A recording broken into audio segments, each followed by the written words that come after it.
श्री सत्यनारायण भगवान व्रत कथा। शास्त्रों में बताया गया है कि सत्यनारायण व्रत कथा का पाठ करने से व्यक्ति को 1000 यज्ञ करने के बराबर पुण्य फल की प्राप्ति होती है। सत्यनारायण भगवान व्रत कथा में भगवान विष्णु के सत्य स्वरूप के बारे में बताया गया है। इस व्रत का पाठ करने से घर में सुख समृद्धि का वास होता है और भगवान विष्णु की कृपा बना रहती है। सत्यनारायण व्रत कथा का पहला अध्याय। एक समय की बात है, नैमिषारण्य तीर्थ में शौनिक आदि 88,000 ऋषियों ने श्री सूत जी से पूछा, हे प्रभु, इस कलयुग में वेद विद्या रहित मनुष्यों को प्रभु भक्ति किस प्रकार मिल सकती है तथा उनका उद्धार कैसे होगा? हे मुनि श्रेष्ठ, कोई ऐसा तप बताइए जिससे थोड़े समय में ही पुण्य मिले और मनवांछित फल भी मिल जाए। इस प्रकार की कथा सुनने की हम इच्छा रखते हैं। सर्व शास्त्रों के ज्ञाता सूत जी बोले, हे वैष्णवों में पूज्य, आप सभी ने प्राणियों के हित की बात पूछी है, इसलिए मैं एक ऐसे श्रेष्ठ व्रत को आप लोगों को बताऊंगा जिसे नारद जी ने लक्ष्मी नारायण जी से पूछा था और लक्ष्मीपति ने मुनिश्रेष्ठ नारद जी से कहा था। आप सब इसे ध्यान से सुनिए। एक समय की बात है, योगीराज नारद जी दूसरों के हित की इच्छा लिए अनेकों लोकों में घूमते हुए मृत्युलोक में आ पहुंचे। यहाँ उन्होंने अनेक योनियों में जन्मे प्राय सभी मनुष्यों को अपने कर्मों द्वारा अनेकों दुखों से पीड़ित देखा। उनका दुख देख नारद जी सोचने लगे कि कैसा यत्न किया जाए जिसके करने से निश्चित रूप से मानव के दुखों का अंत हो जाए। इसी विचार पर मनन करते हुए वह विष्णुलोक में गए। वहाँ वह देवों के ईश नारायण की स्तुति करने लगे, जिनके हाथों में शंख, चक्र, गदा और पद्म थे। गले में वर्मास्तुति करते हुए नारद जी बोले, हे भगवान, आप अत्यंत शक्ति से संपन्न हैं, मन तथा वाणी भी आपको नहीं पा सकती हैं। आपका आदि, मध्य तथा अंत नहीं है। निर्गुण स्वरूप सृष्टि के कारण भक्तों के दुख को दूर करने वाले हैं। आपको मेरा नमस्कार है। नारद जी की स्तुति सुन विष्णु भगवान बोले, हे मुनिश्रेष्ठ, आपके मन में क्या बात है? आप किस काम के लिए पधारे हैं? उसे संकोच कहो। इस पर नारद मुनि बोले कि मृत्युलोक में अनेक योनियों में जन्मे मनुष्य अपने कर्मों के द्वारा अनेकों दुख से दुखी हो रहे हैं। हे नाथ, आप मुझ पर दया रखते हैं, तो बताइए कि वो मनुष्य थोड़े प्रयास से ही अपने दुखों से कैसे छुटकारा पा सकते हैं। श्रीहरि बोले, हे नारद, मनुष्यों की भलाई के लिए तुमने बहुत अच्छी बात पूछी है, जिसके करने से मनुष्य मोह से छूट जाता है। वह बात मैं कहता हूँ, उसे सुनो। स्वर्ग लोक व मृत्युलोक दोनों में एक दुर्लभ उत्तम व्रत है जो पुण्य देने वाला है। आज प्रेमवश होकर मैं उसे तुमसे कहता हूँ। श्री सत्यनारायण भगवान का यह व्रत अच्छी तरह विधानपूर्वक करके मनुष्य तुरंत ही यहाँ सुख भोग कर मरने पर मोक्ष पाता है। श्रीहरि के वचन सुन नारद जी बोले कि उस व्रत का फल क्या है और उसका विधान क्या है? यह व्रत किसने किया था? इस व्रत को किस दिन करना चाहिए? सभी कुछ विस्तार से बताएं। नारद की बात सुनकर श्रीहरि बोले, दुख व शोक को दूर करने वाला यह सभी स्थानों पर विजय दिलाने वाला है। मानव को भक्ति व श्रद्धा के साथ शाम को श्री सत्यनारायण की पूजा धर्म परायण होकर ब्राह्मणों व बंधुओं के साथ करनी चाहिए। भक्ति भाव से ही नैवेद्य, केले का फल, घी, दूध और गेहूं का आटा सवाया लें। गेहूं के स्थान पर साठी का आटा, शक्कर तथा गुड़ लेकर वह सभी भक्षण योग्य पदार्थों को मिलाकर भगवान का भोग लगाएं। ब्राह्मणों सहित बंधु बांधवों को भी भोजन कराएं। उसके बाद स्वयं भोजन करें। भजन कीर्तन के साथ भगवान की भक्ति में लीन हो जाएं। इस तरह से सत्यनारायण भगवान का यह व्रत करने पर मनुष्य की सारी इच्छाएं निश्चित रूप से पूरी होती हैं। इस कलिकाल अर्थात कलयुग में मृत्युलोक में मोक्ष का यही एक सरल उपाय बताया गया है। श्री सत्यनारायण व्रत कथा का पहला अध्याय संपूर्ण बोलिए श्री सत्यनारायण भगवान की जय। सत्यनारायण भगवान की व्रत कथा का दूसरा अध्याय। सूत जी बोले, हे ऋषियों, जिसने पहले समय में इस व्रत को किया था उसका इतिहास कहता हूँ, ध्यान से सुनो। सुंदर काशीपुरी नगरी में एक अत्यंत निर्धन ब्राह्मण रहता था। भूख प्यास से परेशान वह धरती पर घूमता रहता था। ब्राह्मणों से प्रेम करने वाले भगवान ने एक दिन ब्राह्मण का वेश धारण कर उसके पास जाकर पूछा, हे विप्र, नित्य दुखी होकर तुम पृथ्वी पर क्यों घूमते हो? दीन ब्राह्मण बोला, मैं निर्धन ब्राह्मण हूँ, भिक्षा के लिए धरती पर घूमता हूँ। हे भगवान, यदि आप इसका कोई उपाय जानते हो तो बताइए। वृद्ध ब्राह्मण कहता है कि सत्यनारायण भगवान मनोवांछित फल देने वाले हैं, इसलिए तुम उनका पूजन करो। इसे करने से मनुष्य सभी दुखों से मुक्त हो जाता है। वृद्ध ब्राह्मण बनकर आए सत्यनारायण भगवान उस निर्धन ब्राह्मण को व्रत का सारा विधान बताकर अंतर्धान हो गए। ब्राह्मण मन ही मन सोचने लगा कि जिस व्रत को वृद्ध ब्राह्मण करने को कह गया है मैं उसे जरूर करूंगा। यह निश्चय करने के बाद उसे रात में नींद नहीं आई। वह सवेरे उठकर सत्यनारायण भगवान के व्रत का निश्चय कर भिक्षा के लिए चला गया। उस दिन निर्धन ब्राह्मण को भिक्षा में बहुत धन मिला, जिससे उसने बंधुबांधवों के साथ मिलकर श्री सत्यनारायण भगवान का व्रत संपन्न किया। भगवान सत्यनारायण का व्रत संपन्न करने के बाद वह निर्धन ब्राह्मण सभी दुखों से छूट गया और अनेक प्रकार की संपत्तियों से युक्त हो गया। उसी समय से यह ब्राह्मण हर माह इस व्रत को करने लगा। इस तरह से सत्यनारायण भगवान के व्रत को जो मनुष्य करेगा वह सभी प्रकार के पापों से छूटकर मोक्ष को प्राप्त होगा। जो मनुष्य इस व्रत को करेगा वह भी सभी दुखों से मुक्त हो जाएगा। सूत जी बोले कि इस तरह से नारद जी से नारायण जी का कहा हुआ श्री सत्यनारायण व्रत को मैंने तुमसे कहा।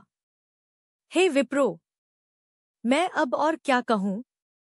ऋषि बोले, हे मुनिवर, संसार में उस विप्र से सुनकर और किस-किस ने इस व्रत को किया, हम सब इस बात को सुनना चाहते हैं। इसके लिए हमारे मन में श्रद्धा का भाव है। सूत जी बोले, हे मुनियों, जिसने इस व्रत को किया है वे सब सुनो।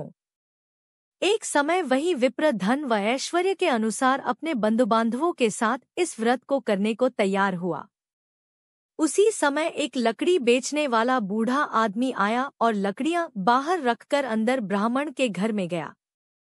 प्यास से दुखी वह लकड़हारा उनको व्रत करते देख विप्र को नमस्कार कर पूछने लगा कि आप यह क्या कर रहे हैं? तो उन्होंने बताया कि व्रत कर रहा हूँ तथा इसे करने से क्या फल मिलेगा, कृपया मुझे भी बताएं।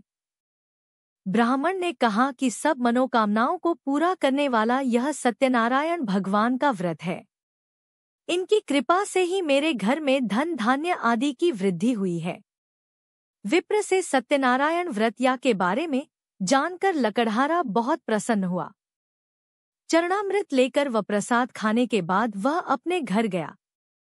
लकड़हारे ने अपने मन में संकल्प किया कि आज लकड़ी बेचने से जो धन मिलेगा उसी से श्री सत्यनारायण भगवान का उत्तम व्रत करूंगा। मन में इस विचार को ले बूढ़ा आदमी सिर पर लकड़ियां रख उस नगर में बेचने गया जहां धनी लोग ज्यादा रहते थे। उस नगर में उसे अपनी लकड़ियों का दाम पहले से 4 गुना अधिक मिलता है। बूढ़ा प्रसन्नता के साथ दाम लेकर केले, शक्कर, घी, दूध, दही और गेहूं का आटा ले और सत्यनारायण भगवान के व्रत की अन्य सामग्रियां लेकर अपने घर गया। वहां उसने अपने बंधुबांधवों को बुलाकर विधि विधान से सत्यनारायण भगवान का पूजन और व्रत किया। इस व्रत के प्रभाव से वह बूढ़ा लकड़हारा धन पुत्र आदि से युक्त होकर संसार के समस्त सुख भोग अंत काल में बैकुंठ धाम चला गया। श्री सत्यनारायण व्रत कथा का दूसरा अध्याय संपूर्ण बोलिए श्री सत्यनारायण भगवान की जय। सत्यनारायण भगवान की व्रत कथा का 3रा अध्याय। सूत जी बोले, हे श्रेष्ठ मुनियों, अब आगे की कथा कहता हूँ। पहले समय में उल्कामुख नाम का एक बुद्धिमान राजा था। वह सत्यवक्ता और जितेंद्रिय था। प्रतिदिन देव स्थानों पर जाता और निर्धनों को धन देकर उनके कष्ट दूर करता था। उसकी पत्नी कमल के समान मुख वाली तथा सती साध्वी थी। भद्रशिला नदी के तट पर उन दोनों ने श्री सत्यनारायण भगवान का व्रत किया। उसी समय साधु नाम का एक वैश्य आया। उसके पास व्यापार करने के लिए बहुत सा धन भी था। राजा को व्रत करते देखकर वह विनय के साथ पूछने लगा, हे राजन, भक्तिभाव से पूर्ण होकर आप यह क्या कर रहे हैं? मैं सुनने की इच्छा रखता हूँ, तो आप मुझे बताएं। राजा बोला, हे साधु, अपने बंधु बांधवों के साथ पुत्रादि की प्राप्ति के लिए एक महाशक्तिमान श्री सत्यनारायण भगवान का व्रत व पूजन कर रहा हूँ। राजा के वचन सुन साधु आदर से बोला, हे राजन, मुझे इस व्रत का सारा विधान कहिए। आपके कथनानुसार मैं भी इस व्रत को करूँगा। मेरी भी संतान नहीं है और इस व्रत को करने से निश्चित रूप से मुझे संतान की प्राप्ति होगी। राजा से व्रत का सारा विधान सुन व्यापार से निवृत्त हो वह अपने घर गया। साधु वैश्य ने अपनी पत्नी को संतान देने वाले इस व्रत का वर्णन कह सुनाया और कहा कि जब मेरी संतान होगी तब मैं इस व्रत को करूँगा। साधु ने इस तरह के वचन अपनी पत्नी लीलावती से कहे। एक दिन लीलावती पति के साथ आनंदित हो सांसारिक धर्म में प्रवृत्त होकर सत्यनारायण भगवान की कृपा से गर्भवती हो गई। 10वें महीने में उसके गर्भ से एक सुंदर कन्या ने जन्म लिया। दिनों दिन वह ऐसे बढ़ने लगी जैसे कि शुक्ल पक्ष का चंद्रमा बढ़ता है। माता पिता ने अपनी कन्या का नाम कलावती रखा। एक दिन लीलावती ने मीठे शब्दों में अपने पति को याद दिलाया कि आपने सत्यनारायण भगवान के जिस व्रत को करने का संकल्प किया था उसे करने का समय आ गया है। आप इस व्रत को करिए। साधु बोला कि हे प्रिय, इस व्रत को मैं उसके विवाह पर करूँगा। इस प्रकार अपनी पत्नी को आश्वासन देकर वह नगर को चला गया। कलावती पिता के घर में रह वृद्धि को प्राप्त हो गई। साधु ने एक बार नगर में अपनी कन्या को सखियों के साथ देखा तो तुरंत ही दूत को बुलाया और कहा कि मेरी कन्या के योग्य वर देख कर आओ। साधु की बात सुनकर दूत कंचन नगर में पहुंचा और वहां देखभाल कर लड़की के सुयोग्य वाणिक पुत्र को ले आया। सुयोग्य लड़के को देख साधु ने बंधुबांधवों को बुलाकर अपनी पुत्री का विवाह कर दिया, लेकिन दुर्भाग्य की बात ये कि साधु ने अभी भी श्री सत्यनारायण भगवान का व्रत नहीं किया। इस पर श्री भगवान क्रोधित हो गए और श्राप दिया कि साधु को अत्यधिक दुख मिले। अपने कार्य में कुशल साधु बनिया जमाई को लेकर समुद्र के पास स्थित होकर रत्नासारपुर नगर में गया। वहां जाकर दामाद ससुर दोनों मिलकर चंद्रकेतु राजा के नगर में व्यापार करने लगे। एक दिन भगवान सत्यनारायण की माया से एक चोर राजा का धन चुराकर भाग रहा था। उसने राजा के सिपाहियों को अपना पीछा करते देख चुराया हुआ धन वहां रख दिया जहां साधु अपने जमाई के साथ ठहरा हुआ था। राजा के सिपाहियों ने साधु वैश्य के पास राजा का धन पड़ा देखा तो वह ससुर जमाई दोनों को बांधकर प्रसन्नता से राजा के पास ले गए और कहा कि उन दोनों चोरों हम पकड़ लाए हैं, आप आगे की कार्यवाही की आज्ञा दें। राजा की आज्ञा से उन दोनों को कठिन कारावास में डाल दिया गया और उनका सारा धन भी उनसे छीन लिया गया। श्री सत्यनारायण भगवान से श्राप से साधु की पत्नी भी बहुत दुखी हुई। घर में जो धन रखा था उसे चोर चुरा ले गए। शारीरिक तथा मानसिक पीड़ा व भूख प्यास से अति दुखी हो अन्न की चिंता में कलावती के ब्राह्मण के घर गई। वहां उसने श्री सत्यनारायण भगवान का व्रत होते देखा, फिर कथा भी सुनी। वह प्रसाद ग्रहण कर वह रात को घर वापस आई। माता के कलावती से पूछा कि हे पुत्री, अब तक तुम कहाँ थी? तेरे मन में क्या है? कलावती ने अपनी माता से कहा हे माता, मैंने एक ब्राह्मण के घर में श्री सत्यनारायण भगवान का व्रत देखा है। कन्या के वचन सुन लीलावती भगवान के पूजन की तैयारी करने लगी। लीलावती ने परिवार व बंधुओं सहित सत्यनारायण भगवान का पूजन किया और उनसे वर मांगा कि मेरे पति तथा जमाई शीघ्र घर आ जाएं। साथ ही यह भी प्रार्थना की कि हम सबका अपराध क्षमा करें। श्री सत्यनारायण भगवान इस व्रत से संतुष्ट हो गए और राजा चंद्रकेतु को सपने में दर्शन दे कहा कि हे राजन, तुम उन दोनों वैश्यों को छोड़ दो और तुमने उनका जो धन लिया है उसे वापस कर दो। अगर ऐसा नहीं किया तो मैं तुम्हारा धन, राज्य व संतान सभी को नष्ट कर दूंगा। राजा को यह सब कहकर वह अंतर्धान हो गए। प्रातः काल सभा में राजा ने अपना सपना सुनाया, फिर बोले कि बणिक पुत्रों को कैद से मुक्त कर सभा में लाओ। दोनों ने आते ही राजा को प्रणाम किया। राजा मीठी वाणी में बोला, हे महानुभावों, भाग्यवश सा कठिन दुख तुम्हें प्राप्त हुआ है, लेकिन अब तुम्हें कोई भय नहीं है। सा कह राजा ने उन दोनों को नए वस्त्राभूषण भी पहनाए और जितना धन उनका लिया था उससे दुगुना धन वापस कर दिया। दोनों वैश्य अपने घर को चल दिए। श्री सत्यनारायण व्रत कथा का 3रा अध्याय संपूर्ण। बोलिए श्री सत्यनारायण भगवान की जय।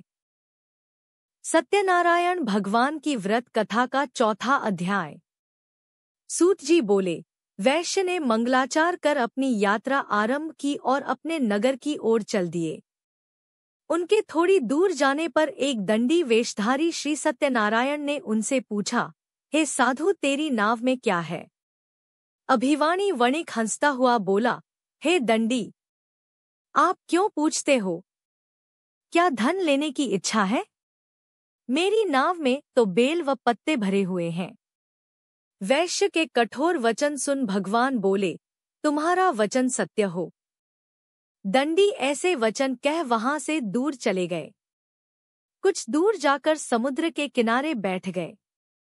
दंडी के जाने के बाद साधु वैश्य ने नित्य क्रिया के पश्चात नाव को ऊंची उठते देखकर अचंभा माना और नाव में बेलपत्ते आदि देख वह मूर्छित हो जमीन पर गिर पड़ा। मूर्छा खुलने पर वह अत्यंत शोक में डूब गया। तब उसका दामाद बोला कि आप शोक ना मनाएं, यह दंडी का शाप है, इसलिए हमें उनकी शरण में जाना चाहिए, तभी हमारी मनोकामना पूरी होगी। दामाद की बात सुनकर वह दंडी के पास पहुंचा और अत्यंत भक्तिभाव नमस्कार करके बोला, मैंने आपसे जो जो असत्य वचन कहे थे उनके लिए मुझे क्षमा दे। ऐसा कहकर महान शोकातुर हो रोने लगा। तब दंडी भगवान बोले, हे वणिक पुत्र, मेरी आज्ञा से बार बार तुम्हें दुख प्राप्त हुआ है। तू मेरी पूजा से विमुख हुआ।